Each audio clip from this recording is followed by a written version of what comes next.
Olá, ouvintes do Pode Educar com IA, o podcast que é uma sala de imprensa após as palestras e oficinas realizadas no primeiro seminário de tecnologias aplicadas à educação, evento que ocorre entre os dias 16 e 18 de abril de 2024 no Colégio Militar de Brasília. Este é o quinto e último episódio da série de cobertura do evento. Este episódio aborda o contexto da educação midiática e inteligência artificial e a possibilidade de aplicação no sistema de ensino do Exército. Também falaremos de possíveis métodos ativos que podem contribuir no ensino de tecnologias digitais. Quais são as melhores práticas que podem ser utilizadas para tratar do universo da cultura digital e das tecnologias? As metodologias ativas têm sido um tema muito tratado por educadores, como José Moran, Dênia Falcão e Lin Alves, que são referências no assunto. Mas como empregar o uso de métodos ativos de maneira a garantir que o aluno aprenda verdadeiramente? Quais são os desafios dos métodos ativos para conteúdos e temas das tecnologias? Os professores estão preparados para a realização Os professores estão preparados para a realização? É isso que veremos neste episódio. Fiquem conosco.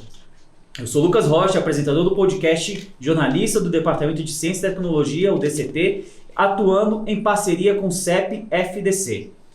Este podcast é uma iniciativa da equipe organizadora do Colégio Militar de Brasília, que é um dos 15 estabelecimentos de ensino pertencentes ao Sistema de Colégio Militar do Brasil, cujo órgão central é a Diretoria de Educação Preparatória e Assistencial, a DEPA, pertencente ao Exército Brasileiro. O podcast também é uma parceria com o Centro de Estudos de Pessoal e Forte Duque de Caxias, referência da pós-formação em cursos de especialização do ensino e da comunicação social, que atua na formação de militares para atuação em todo o ecossistema do ensino do Exército. Essa ação também tem como parceiro a Seção de Comunicação Social do Departamento de Ciência e Tecnologia do Exército na parte de cobertura do evento. Hoje iremos tratar da educação midiática e a inteligência artificial generativa, bem como sobre a importância da aplicação das metodologias ativas para uma aprendizagem significativa. Fiquem conosco. 5G, CAS, Big Tech, educação, ensino, letramento digital, ecossistema escolar, sistemas inteligentes, Exército Brasileiro. Pode Educar com IA? O podcast do primeiro seminário de tecnologias aplicadas à educação. Olá, sou o Tenente Coronel Márcio Xavier, do Centro de Estudos de Pessoal e Forte Duque de Caxias. Gostaríamos de aproveitar a oportunidade e convidar os professores, instrutores e gestores do Sistema de Ensino do Exército para a Semana Acadêmica do CEP-FDC, que será realizada nos dias 22, 23 e 24 de outubro, com o tema Mídia e Educação, voltada para a comunicação e educação. O evento contará com renomados palestrantes do Brasil, além da apresentação de painéis, oficinas e trabalhos acadêmicos. As inscrições serão gratuitas e serão disponibilizadas em momento oportuno através do site www.cep.eb.mil.br. Contamos com sua presença. E para falar sobre o assunto de hoje, nós convidamos a professora doutora Raquel Timpone, servidora civil, professora dos cursos de especialização em comunicação social do Centro de Estudos de Pessoal e Forte Duque de Caxias. A Raquel também é professora colaboradora do mestrado profissional em Tecnologias, Comunicação e Educação da Universidade Federal de Uberlândia. Ela é professora de mídias digitais. A Raquel vem pesquisando a educação midiática há alguns anos e mais recentemente aplicada no contexto da inteligência artificial generativa. Em sua formação no doutorado da UFRJ, ela trouxe a perspectiva da importância do letramento digital no contexto da mídia e educação, em diversos níveis de formação, com mestrado em Tecnologias da Comunicação e Cultura do Exército. Para mediar a conversa hoje, temos também a presença do Coronel Santos Silva para fazer as perguntas para a doutora Raquel. Muito obrigado, Raquel, mais uma vez, uma grande honra. Tá? Eu que agradeço. Currículo belíssimo, muita experiência, muita coisa boa para trazer. Eu acho que é isso que os nossos professores, não só do Colégio Militar de Brasília, mas todo o sistema, né, merece ouvir diante da sua experiência. E aí eu vou começar a pergunta aqui perguntando para você o que você entende por educação midiática ou literacia e como que o letramento digital pode ajudar o educador na sua prática cotidiana. Certo. Essa pergunta é fundamental, porque a gente vem falando de um projeto de educação digital, de um projeto de um letramento digital. O que é a educação midiática? A gente entende educação midiática, eu utilizo muitos termos do David Buckingham, que é um autor internacional, que tem mais de 25 livros publicados na temática, e também da Renee Hobbs, que é uma pesquisadora e professora bem prática. Grosso modo, a educação midiática é uma forma de trazer a mídia enquanto um processo educacional. A gente entende que não é uma lógica apenas transmissionista e numa ótica ferramental dessas mídias digitais, dessas mídias e veículos de comunicação que a gente possa, de certo modo, integrar ao ensino. A educação midiática é uma maneira da gente pensar dentro do plano de desenvolvimento pedagógico como essas mídias podem ser não só utilizadas, mas trazer uma competência do uso por parte do educando, entendendo aí competências cognitivas por parte do educando e do professor, que também acaba por perpassar e transmitir essa ótica para o aluno, como não apenas uma cognição do processo racional, abstrato, tal como pensamos a cognição, e sim algo que faz sentido, o contexto social do aluno, as experiências, o afeto, as trocas que são realizadas. E aí, neste sentido, as mídias permitem que a gente se aproxime mais do ambiente e da realidade do aluno. Por isso a gente vê, especialmente no Brasil, nós temos uma educadora chamada Magda Soares, que ela vem trabalhando uma perspectiva de multiletramentos, que são ferramentas muito eficazes quando a gente vai utilizar em sala de aula, no sentido da gente conseguir um engajamento, uma participação e promover uma curiosidade no aluno. Então a gente vê que essa perspectiva é algo do Brasil, mas a gente vem trabalhando também uma questão de competências digitais por parte do aluno, que é uma ótica que vem lá da Europa, de pesquisadores também específicos da Espanha, e a própria Unesco vem trazendo essa perspectiva desde 2011 para o país, para a América Latina, numa perspectiva de um letramento digital, informacional, midiático, que é aquela sigla MIL, né? Então a gente tem várias já experiências em escolas e também, digamos assim, práticas extensionistas em que esses experimentos de mídia educação estão sendo utilizados para promover um aprendizado mais ativo por parte do aluno. Só um esclarecimento importante, o que você entende por mídia? Esse termo a gente sabe que é um termo difícil de ser definido, porque tem até uma questão filosófica em relação ao termo, né? Mas a mídia, que vem do inglês, media em inglês, né, com é um termo que vem se transformando ao longo da história, porque o que a gente entende por mídia? Nós da comunicação, eu sou jornalista por formação, a gente entende como mídia os veículos midiáticos de comunicação. Então, se a gente for pensar, tudo é comunicação e tudo é mídia, desde lá das primeiras comunicações na caverna de Altamira e Lascaux, até as primeiras formas de comunicação em tabuinhas. Eu estudava essa parte de escrita, desde os primeiros processos. Tudo isso é uma forma de comunicação, é uma forma de mídia. Até a oralidade, né, que é bem própria do brasileiro, as formas de comunicação imagéticas, né, que são até mais próprias do brasileiro do que esse letramento europeu, ilustrado, francês, né, que vem de uma lógica de um raciocínio, de um pensamento mais abstrato, de uma leitura silenciosa. A gente vê que isso vai se transformando ao longo da história. Então a gente considera hoje em dia, num contexto digital, esses aparatos midiáticos, seja em áudio, vídeo, texto, em podcasts, em aplicativos, né, formas de comunicação midiáticas. Perfeito. Agora a gente tem aí visto, que não é novidade, mas a partir de recentemente, 2 anos, que começou a aparecer de forma mais proeminente, principalmente a partir do ChatGPT, a questão da inteligência artificial. Qual o impacto que você vê da inteligência artificial em relação à educação midiática? E como que você vê essa situação, as possíveis mudanças para o sistema de ensino do Exército, sistema Colégio Militar do Brasil? Certo.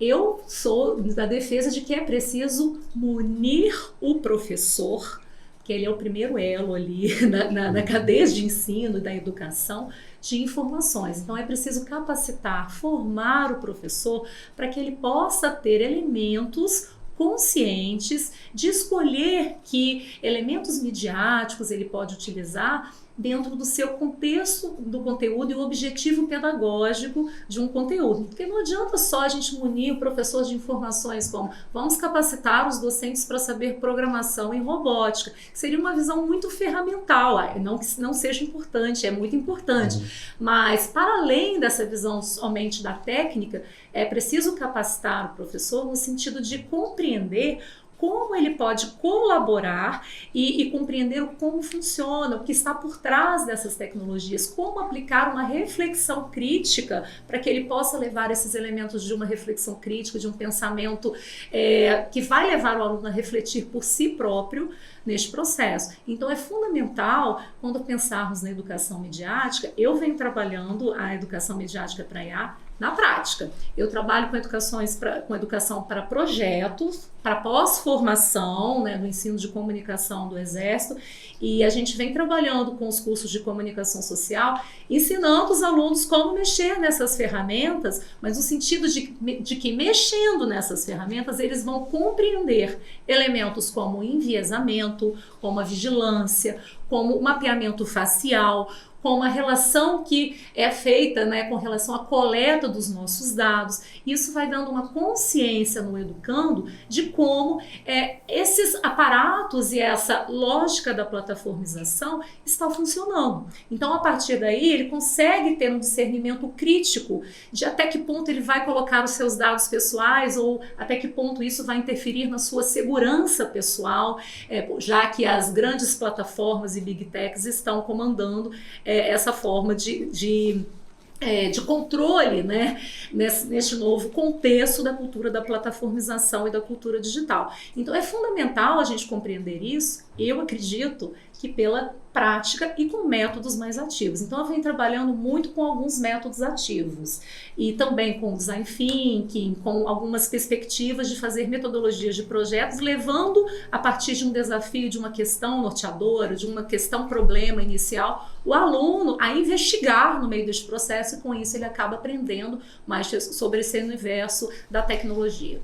É exatamente meu próximo questionamento é como que você vê essas tecnologias, essas mídias mudando, porque a gente fala às vezes muito de metodologia ativa, mas na prática acaba sendo ali transparência, apresentação.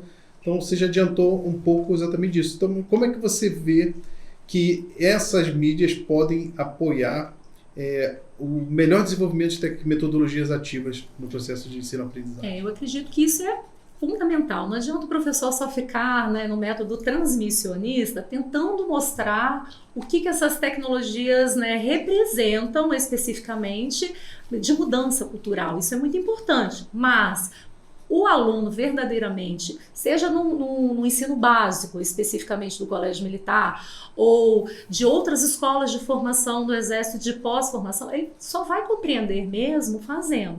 O método específico que o professor vai escolher, nós temos vários métodos que o próprio professor José Moran, que foi citado aqui, que a Adênia Falcão, Lin Alves vem trabalhando, que são professores que são referências no assunto, né, eles tratam métodos de sala de aula invertida, metodologias por projetos, trabalhar com a gamificação, trabalhar com a lógica de design thinking, resolução de problemas, colocar um júri simulado. São algumas possibilidades, mas não é simplesmente dar este aspecto ferramental, é entender dentro do conteúdo como a gente pode empregar algo que possa fazer mais sentido para uma reflexão crítica do aluno diante desse processo. Então, eu gosto muito de trabalhar, porque eu trabalho em pós-formação, com a lógica de metodologias de projetos, porque isso faz todo sentido também naquela situação simulada que o militar acaba tendo que resolver uma situação problema. Todas as avaliações, né, do sistema de ensino do Exército na pós-formação são feitas por essa ótica. Então a gente vê que é uma maneira de trazer um elemento de resolução de problemas e ir para a prática, né? Então, que isso força, por exemplo, nos cursos de mídias digitais que eu dou para os meus alunos, eles vão fazer um projeto, então eles aprendem a monitorar mídias para compreender como a imagem do Exército é vista de fora. Eles, para responderem certas questões, buscam alguns elementos também de como eu posso fazer uma produção específica de áudio, de vídeo, nas diversas potencialidades que nós temos na cultura digital.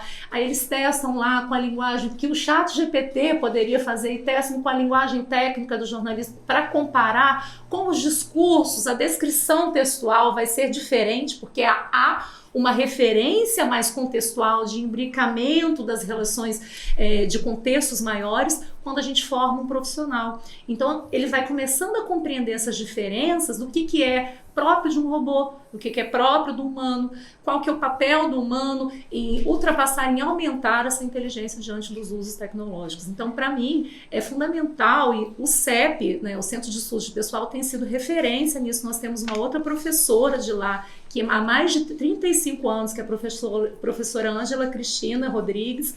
Ela chegou a participar do sistema de ensino do Colégio Militar do Rio de Janeiro, e ela vem trazendo essa proposta também para as metodologias ativas, para ensinar possíveis educadores, né, que são militares, né, nos cursos do CCP e CPE, que são cursos voltados, né, para a formação pedagógica de pessoas que vão atuar no sistema de ensino do Exército, com essas práticas de métodos ativos. E métodos ativos não significa apenas utilizar tecnologias, não. Às vezes a gente pode não ter nenhum recurso tecnológico, mas a gente conseguir incitar uma participação maior do aluno durante o processo. Então a gente pode dizer que você está valorizando nesse caso aí a questão da aprendizagem significativa, né? Sim, uma aprendizagem significativa, que faça um sentido para o aluno e que desenvolva competências ali no aluno de acordo com o objetivo de aprendizagem em cada aula, que vai de acordo com o plano pedagógico.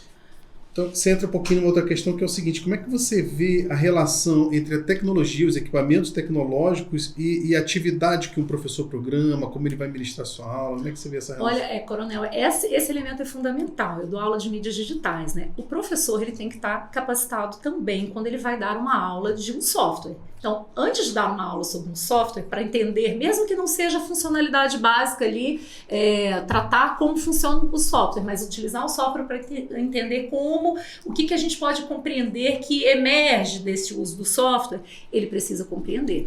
Então, esse é um dos grandes desafios que a gente vê em algumas pesquisas que foram feitas, por exemplo, no TIC Educação 2022, que os dados foram coletados até 2023, e era uma pesquisa realizada com ensino básico, via BNCC, em que alguns professores relatavam uma das dificuldades, mesmo que a escola tivesse aparatos tecnológicos, um sistema de educação digital e todo o ferramental tecnológico, a perda de tempo para preparar materiais, instalar o software, que isso consumia grande parte da aula. Então, neste sentido, é preciso uma postura ativa do professor de preparar antes do momento da aula essas questões. A gente sabe como que é a vida de professor, que é corrida, às vezes está em inúmeras salas de aulas e turmas, né? Então, muitas das vezes, o professor conta com o apoio de um técnico ali para auxiliá-lo no processo de instalação, e esses métodos ativos exigem um certo preparo prévio, além de... porque não é um ensino transmissionista. Então, o professor ele passa, às vezes, alguns textos para munir o aluno de informações prévias, ou pede que ele faça alguma pesquisa prévia, ou instale antecipadamente determinado tipo de equipamento ou software, e isso é fundamental para que não haja aqueles erros, né? Assim, ou passe um tutorial de como o aluno pode fazer pelo menos um uso básico, fazer um uso básico de cada uma dessas tecnologias, porque isso vai facilitar no momento do contato em sala de aula, porque afinal ele tem o conteúdo e a funcionalidade, né, a intencionalidade didática do que ele vai querer utilizar aquele software para trazer uma certa reflexão. Eu tive a oportunidade de fazer o CEP em 2008, né? E o CEP, pra gente, sempre foi uma referência em relação a exatamente ir em busca do melhor para a educação. E aí, como é que você hoje vê essa atuação do CEP como um centro de formação de profissionais, né, ou de aperfeiçoamento de profissionais? Muitos vêm de Academia Militar das Agulhas Negras, que são os oficiais combatentes, e lá vão ter praticamente um redirecionamento, né, na sua carreira, de alguma forma, trabalhando em colégios militares. Então, como é que você vê hoje aí o trabalho que o CEP vem desenvolvendo para capacitar esses profissionais para essa nova realidade? Bem, Coronel, eu não atuo nos cursos do CCP e CPE, eu atuo na comunicação, mas a gente atua de forma muito próxima aos docentes que estão especificamente trabalhando e atuando ali nos cursos de coordenação pedagógica e de psicopedagogia escolar ou o curso de auxiliar de ensino. E a gente vê assim, que é fundamental essa formação, porque muitos ficam distantes deste universo educacional e os nossos professores têm boa formação, alguns deles são referências nessas questões de métodos ativos, então eles saem com uma outra percepção em relação à educação, porque muitos deles tiveram a vida toda um ensino transmissionista e aí eles veem como que há uma efetividade quando a gente bota o aluno no forno, né? Mas botar o aluno no forno não significa hoje eu vou dar uma aula prática, vamos todo mundo para o laboratório e eu vou elaborar essa aula lá. Não, exige um preparo prévio, um planejamento prévio do professor, de toda a intencionalidade, não apenas a questão técnica, mas de o que ele vai, para que ele vai utilizar aquele software. Qual é a intencionalidade de fundo para gerar uma reflexão mais aprofundada sobre isso. E eu vejo que os alunos que passam por esse tipo de formação ampliam a sua percepção. Então, eu acho que o CEP ele tem um papel que pode ser realizado e ampliado diante do sistema de ensino como um todo do Exército, de auxiliar também nessa orientação de outros órgãos de ensino em como trazer esse processo de formação para o professor, que vai ser o replicador, o multiplicador dessa visão para os alunos, né, antes de chegar nessa ponta da linha que são os alunos. Muito obrigado. Eu gostaria de encerrar com uma última colocação. Se você tem algum projeto que você poderia citar que aborda essa competência do aluno, do professor, alguma experiência sua? Sim, no ano passado nós fizemos todos os temas, seja de eventos como de produção de livro, como em sala de aula, eu também procurei trabalhar isso com os alunos da especialização, sobre inteligência artificial. Então, nós trabalhamos a inteligência artificial no evento da Semana de Ciências Humanas, no CEP, que foi Inteligência Artificial e a Educação. Trabalhamos num outro evento da comunicação, Inteligência Artificial aplicada à comunicação institucional. O nosso livro, Manes, que é um livro que também está disponível para acesso, acho que via editora CRV, um livro e-book, foi um livro sobre a inteligência artificial na educação e na comunicação, e nós trouxemos parceiros de diversos locais, né? E especificamente eu procurei em sala de aula aplicar alguns desses métodos ativos, seja de design thinking, que é uma ótica que a gente vai prototipando junto com os alunos, qual que é o grande problema. Então a gente foi construindo processualmente ao longo do semestre um projeto para como eles poderiam capacitar a lógica do Forte Duque de Caxias, que é lá onde nós estamos localizados. Então eles fizeram um avatar com aquele bonequinho, aquela estatueta do soldado histórico que nós utilizamos quando alguém está recebendo uma homenagem. A partir deste avatar, eles criaram alguns elementos utilizando softwares de inteligência artificial, com sintetizadores de voz, com parte de imagem, fizeram vídeos e eles faziam a parte da inteligência artificial para entender como funcionava, quais eram as limitações, quais eram os erros e faziam o que eles aprendiam enquanto profissionais da área de comunicação para eles entenderem como que o profissional pode se aprofundar diante destes elementos e pode produzir de uma maneira mais humana, né? Quais as diferenças na produção textual. Então a gente fez uma série de práticas nesse sentido. Fizemos toda a identidade do evento visual, dos eventos também por inteligência artificial, no sentido de tentar entender o que está por trás dessa IA. Então, vários descobriram como que estavam mapeados, por reconhecimento facial a partir daí das redes. Eles descobriram como que a farda do militar brasileiro não era reconhecido por alguns destes softwares de inteligência artificial de gerar imagem, como Midjourney e outros softwares, né? Era uma farda norte-americana ou um perfil europeu, louro, né, totalmente divergente dessa lógica do brasileiro, né? Então, uma série de questões, como a questão econômica, a questão social, emergem aí, né? A questão de estar imerso ou não diante dessas políticas, né, das Big Techs. Então, foi uma experiência muito interessante que a gente conseguiu e que pode trazer uma perspectiva de possíveis aplicações. Eu acredito que o melhor caminho é testar. Colocar o aluno para testar, porque a partir deste teste, ele vai entendendo o que realmente funciona ou não, ele vai buscando pesquisar por si próprio e ele vai encontrando o próprio caminho e a diferença, né, do refinamento textual dele, no caso do jornalismo, da comunicação, em relação a um texto produzido por um robô. Então a gente vai descobrindo um pouco dessas nuances neste processo. No meu tempo de academia era aprender fazendo, o exército tem essa questão de aprender fazendo. Acho que a grande diferença... Aí você fala assim, exercícios simulados, né, Coronel? Mas a gente não aprendia, nós aprendemos. Mas o que chama a atenção é o seguinte, agora tem novas formas de aprender e isso requer novas formas de ensinar. Porque senão a gente fica preso, mas era daquela forma e eu aprendi. Por que agora eu não posso aprender? Porque mudou, agora é uma chuva de imagem, uma chuva de sons, uma chuva de e novas formas de avaliar também, novas formas de avaliar. Então esse que é o grande lance. Doutora, eu agradeço aí, eu achei fantástico a sua colocação. Tenho certeza que o público também vai gostar muito aqui dos ensinamentos que está trazendo, tá? Muito obrigado. Eu que agradeço a oportunidade de participação. Além disso, também gostaríamos de agradecer a presença do coronel veterano Santos Silva, que nos prestigiou hoje como mediador deste debate. E este foi o último episódio do nosso podcast Pode Ensinar com IA.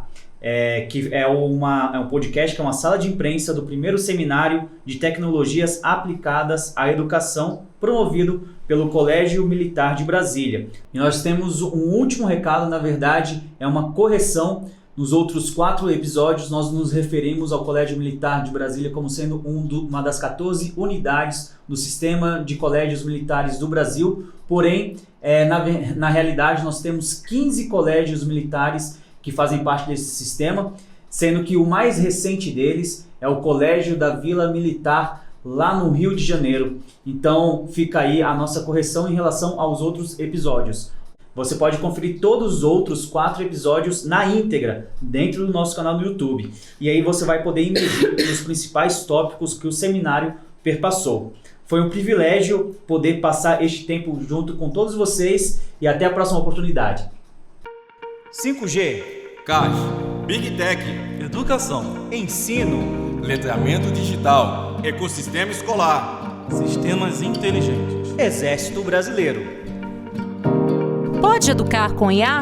O podcast do primeiro seminário de tecnologias aplicadas à educação.